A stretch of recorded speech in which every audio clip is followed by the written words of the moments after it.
Harga bahan pokok di Pasar Terong Makassar cukup stabil. Sayangnya, daya beli masyarakat kian menurun. Hal ini disampaikan pedagang Caya kepada tribuntimur.com pada Jumat, 4 Oktober 2024, sore. Caya mengakui harga bahan pangan relatif menurun. Hanya harga cabai dan bawang yang mengalami kenaikan tipis. Namun, harga sayur-sayuran relatif lebih murah. Begitu juga dengan jeruk nipis di angka Rp25.000 per kilogram. Caya mengakui adanya tren penurunan penjualan. Kondisi ini terjadi sekitar 1 bulan belakangan. Sementara itu, untuk harga telur ayam ras bervariasi. Untuk ukuran lebih kecil dijual mulai Rp40.000 per rak. Sementara ukuran agak besar di angka Rp50.000 per rak. Penjualan telur menurut Ancu, salah satu pedagang masih tergolong cukup stabil. Sedangkan harga ayam potong berkisar di angka Rp50.000 untuk ukuran 2 kg. Harga ini tergolong masih normal, namun pedagang mengeluhkan kurangnya pembeli.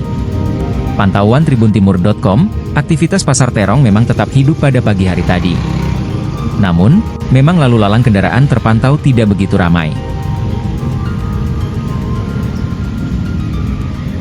Ini harga-harga bahan pokok seperti cabai itu berapaan, Bu? Kalau ini 30. 30. Iya. 1 kilo itu Iya, naik atau iya, gimana? naik. Naik di. Iya. Selain itu apa lagi, Bu, yang naik? Kalau kentang turun Berapa tuh? 15. 15 Iya. per kilo di. Iya. Kalau tomat, Bu? Toma 5.000. 5.000 per kilo. Iya. Oh, bawang tak bawang? Bawang merah 30. Iya. Bawang putih 40. Itu naik atau Naik. naik di? Iya. Oh, ya ada lagi, Bu, kenaikan harga yang Wortel 6.000. 6.000 per Kol 5.000. 5.000. Oh, iya. Iya, turun dia. Bu, bagaimana kita lihat daya belinya sekarang masyarakat? Karena kabarnya kan turun daya belinya masyarakat akhir-akhir ini. Turun. Kurang pembeli, Kurang ini. kurang banyak di. Iya. Meskipun harga ada turun tapi kurang pembeli. Bu. Iya, kurang pembeli. Karena ini masih murah. Iya. Kalau sekarang masih termasuk murah nggak, Bu? Iya, murah sekali. Iya. Tapi tetap kurang pembeli, Bu, di Kurang. akhir-akhir ini. Iya. Iya. Download Tribun X sekarang.